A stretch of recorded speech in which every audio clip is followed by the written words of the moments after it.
더군다나 한국의 법인을 갖고 있는 상황에서 네. 영주권 받아서 오시면 굉장히 어려운 문제에 음. 봉착한다.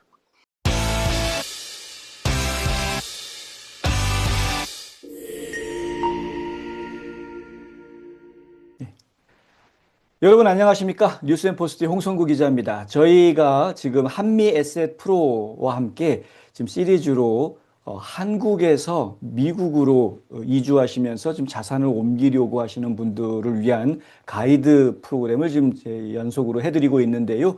오늘 특별히 저희 스튜디오에 줌으로 연결되어져 있는 아주 각별한 전문가가 또 한 분 나와 계십니다. 이상엽 회계사님이 한번 좀 소개 좀 해주실까요? 네. 저희 그 한미 에셋 프로의 아주 보배 같은 분이십니다.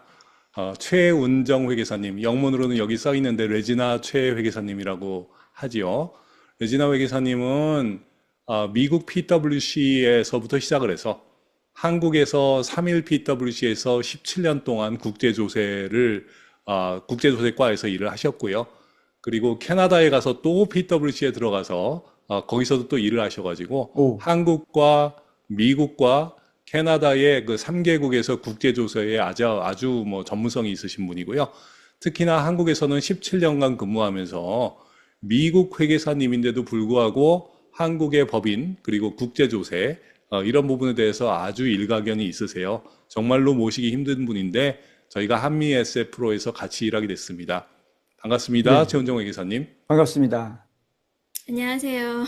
반갑습니다. 소개를 너무 거창하게 해주셔서, 네, 아, 몸둘 바를 모르겠습니다, 제가. 오늘 초대해 주셔서 감사합니다. 아, 네. 최은정입니다.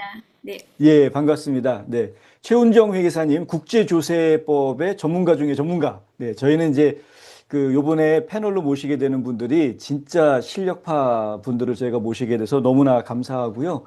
자, 오늘 저희가 어디서부터 얘기를 시작해 볼까요? 지금 한국 얘기부터 한번 시작을 해봤으면 좋겠어요. 일단은 그 한국에서 법인을 만들어서 운영하시는 분들이 많다는 얘기를 저희가 들었는데 가족법인을 만들어서 뭐 재산을 좀 관리하시다가 지금 미국으로 가야 되겠다. 그런 경우에 그냥 개인이 오시는 거하고 한국 법인이 있으셔서 오시는 거하고 어느 쪽이 더 유리할까요? 법인이 있는 게 좀 더 나을까요? 네, 그 부분에 대해서 제가 먼저 그림으로 같이 좀 보여드리면서 설명을 해볼게요. 네. 네, 제가 간단하게 좀 설명을 드리기 위해서 좀 자료를 준비를 해봤는데요. 지금 한국에 계신 분들이 지금 종로의 김 선생님이라고 제가 한 분 모셨습니다.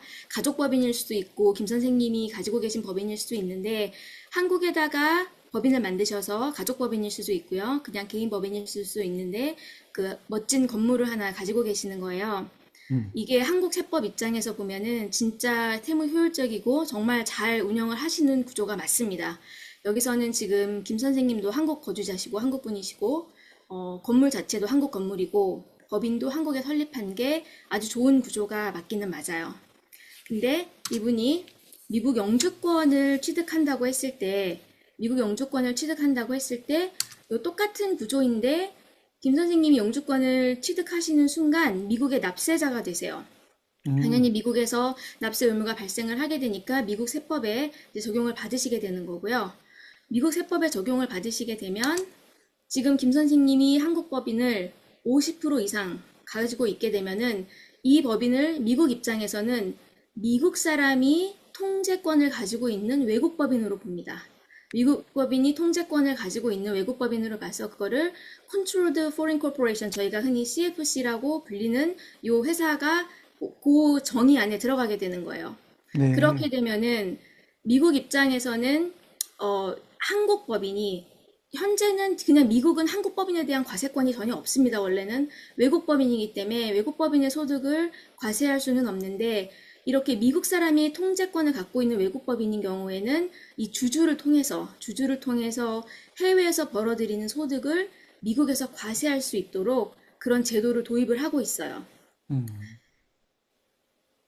그래서 이 제도에 도입이 되면은 그 세금도 추가로 내게 될 뿐만이 아니라 매년 신고 의무도 발생을 하게 돼요. 해외에서 외국 법인을 운영하는 거에 대해서 뭐 돈을 벌던 결손이 나던 어떻게 됐던 간에 매년 아주 복잡한 신고도 해야 되고, 그리고 돈을 벌면서 또 해외에다가 세금을 좀 적게 냈다라고 하면은 미국에다가 추가로 더 세금을 낼 수 있도록 추가 세금도 발생할 수 있는 거라서, 세금 아끼시려고 열심히 구조를 짜시고 나서 세금 아끼신 다음에 미국에다가 추가로 세금을 납부해야 되는 그런 안타까운 상황이 발생할 수 있게 되는 겁니다. 그러니까 이제 한국의 법인세를 다 납부를 했는데도 불구하고 미국의 영주권자가 됐기 때문에 미국에다가 그 법인세 한국에 납부한 거에 추가로 더 세금을 내야 되는 거죠. 네. 한국에다 납부한 거에 대해서는 뭐 크레딧을 받고 공제를 받지만 더블 텍스가 되는 건 아닙니다. 더블 텍스가 되지는 않지만, 기본적으로 추가로 세금을 내냐 안 내냐를 지금 구분하는 기준이 현재는 미국 법인세의 90%로 보고 있어요. 그러면은 한국에서 유효세율을 봤을 때 18.9% 이상을 내느냐 안 내느냐. 그래서 해외에서도 사업을 하지만 18.9% 이상을 내고 있다. 그렇게 되면은 미국에서 추가 납부할 세금이 발생 안 할 수도 있지만, 만약에 그거보다 더 적게 내고 있다. 세금 관리 잘 하시는 분들은 더 적게 내시는 분들도 계시거든요. 근데 그렇게 되는 경우에는 미국에다가 추가로 세금 납부할 가능성이 있고, 뭐 좀 혜택을 받으려면 뭐 공제 일렉션도 해야 되고 다른 이런저런 좀 여러 가지 컴플라이언스를 해야 하는 상황입니다. 저희가 전미회계사협회에서 그 미국의 회계사들끼리 모여가지고 저희가 이 길티 세금이라고 하는 거에 대해서 한번 얘기를 해본 적이 있었어요. 길티라고 하는 이름이 내가 뭔가 죄진 것 같은 그런 느낌을 주게 하는 이름이잖아요. 근데 이제 정말로 그런 느낌이 좀 드는 것이, 거기에 모여 있는 그러니까 미국의 회계사님들, 미국에서 몇십 년 동안 일하셨던 회계사님들도 이 길티라든지 서브 파트 F라든지 이런 얘기가 나오면은 사실은 아는 분이 그렇게 많지가 않으세요. 그리고 이제 입을 모아서 하는 얘기가, 아마도 회계사로서 이 세금 보고를, 법인세 보고를 하는 데 있어가지고 가장 어려운 폼이 아닐까. 정말 아침에 시작해가지고 밤늦게까지 해도 끝나지가 않더라. 이런 얘기를 많이 하시더라고요. 저도 뭐 한두 번 해봤습니다만, 정말 시간을 이렇게 많이 써야 되는 폼이구나 하는 걸 실감을 한번 해봤습니다. 회계사님들은 이제 회계사님 나름대로 힘들지만 실제로 이제 또 고객 여러분들, 저희 투자하셔야 되고 자금을 관리하셔야 되는 분들 입장에서는 세금을 이중으로 내야 되는 문제가 생기게 되는 거네요. 그러면 이거 어떻게 해야 되죠? 이거 속상한 일인데 그렇게 안 할 수 있는 방법이 있는 건가요? 안 할 수 있는 방법은 지금 케이스 바이 케이스로 저희가 검토를 해봐야 돼요. 그래서 그것도 복잡한가 보죠? 아예 네, 영주권을 따기 전에 미리 어떻게 보면은 좀 구조조정이 필요한 케이스들도 좀 발생을 하고요. 그래서 영주권 따시기 전에 이렇게 여러 가지의 구조로 투자를 해놓으신 분이 있으신 분들은 가족 중에 누가 영주권을 따시는지, 뭐 어떻게 그 법인의 지금 지분 구조가 어떻게 돼 있는지, 그 법인이 하는 사업은 어떤 사업인지 이런 거를 저희가 다 전반적으로 검토를 해서 어떻게 하면은 가장 또 한국과 미국 양쪽을 다 고려한 최적의 세무 효율적인 구조를 만들 수 있나, 그런 걸 저희가 검토를 해드리고 있긴 합니다. 그리고 이 제도를 좀 한번 좀 설명을 해드릴게요. 왜 이런 제도가 나왔는지라고 보면은, 옛날에 이제 미국 모든 나라들 지금 글로벌 스탠다드이긴 합니다만, 소득을 벌면 pay as you go 시스템이에요. 버는 대로 바로바로 납세를 하게 돼 있어요. 근데 이게 아주 이 법은 60년대인가 좀 오래된 법이긴 한데, 그때 미국에서 많이 이제 막 몇십 프로씩 세금을 내면서 돈을 벌던 기업들이 어느 나라 가보니까 여기는 법인세를 과세를 안 하네? 아니면 세율이 낮네? 그러니까 투자 소득이라든지 일부 소득을 미국 법인이 아닌 외국 법인을 통해서 투자를 하기 시작한 거죠. 그래서 미국 외에 다른 지역에다가 계속 거기서 투자를 하고 거기서 돈을 벌고 미국으로 돈을 안 가지고 온 거예요. 그럼 미국에서는 그때 당시 세법 체계로는 미국에 있는 주주한테 배당을 해야지만 과세권을 행사하고 미국에서 세금을 거둘 수 있는데, 계속 나가서 하다 보니까 안 되겠다. 그래서 미국 사람들이 통제하고 있는 법인 같은 경우는 해외에서 돈을 벌더라도 미국에서 과세를 해야 되겠다라고 해서 이런 체제가 도입이 됐고, 어, 음, 잠시만요. 네, 네. 네, 괜찮아요. 네. 네. 제가 무슨 얘기 하려고 그랬죠? 이거 피할 수 있는 방법이 있는지, 이중과세를. 네. 이중과세를 피할 수 있는 방법에 대해서는 여기서 딱 단답으로 말씀드리기는 어려운데, 제가 아까 말씀드리고자 했던 거는 이런 제도가 이제는 어떻게 보면 글로벌 스탠다드가 돼서 음, 미국에서만 운영하는 제도는 아니에요. 미국에서만 오, 운영하는 제도는 아니고 이 법은 한국에도 있어요. 한국에도 있고 제가 음, 알기로는 EU 가입국 중에는 뭐 스위스인가 한국가 빼고 유럽에 있는 국가는 거의 대부분 이 제도가 있고요. 뭐 음, 캐나다, 아시아에도 뭐 중국, 일본 다 있는 제도이긴 합니다. 다 있는 제도이긴 하기 때문에 이걸 어떻게 뭐 확실하게 피할 수 있다 없다 이런 거라기보다 가시기 전에 앉아서 나한테 가장 맞는 구조를 검토를 하고 나한테 가장 맞는 구조를 찾아서 조정을 하고 가시는 것이 가장 바람직한 네, 방법일 것 같아요. 아까 그 설명해 주실 때 50% 얘기를 하셨었거든요. 네네. 혹시 지분을 좀 낮추면은 편법으로 가능한 그 부분이 있나요? 아, 그거를 네, 사실은 정말 그 예전에 기록을 보면은 저도 이제 공부하다가 본 거긴 하지만 제가 그때 일할 때는 아닙니다. 더 아주 네, 오래전 얘기긴 하지만 그래서 옛날에는 해외 투자법인을 미국 사람 49%, 뭐 독일 사람 51% 이런 음, 식으로 다 만들었었다고 해요. 그래서 네, 만들었다 보니까 그러면 그게 해결이 되느냐? 음, 그러면 답은 it depends입니다.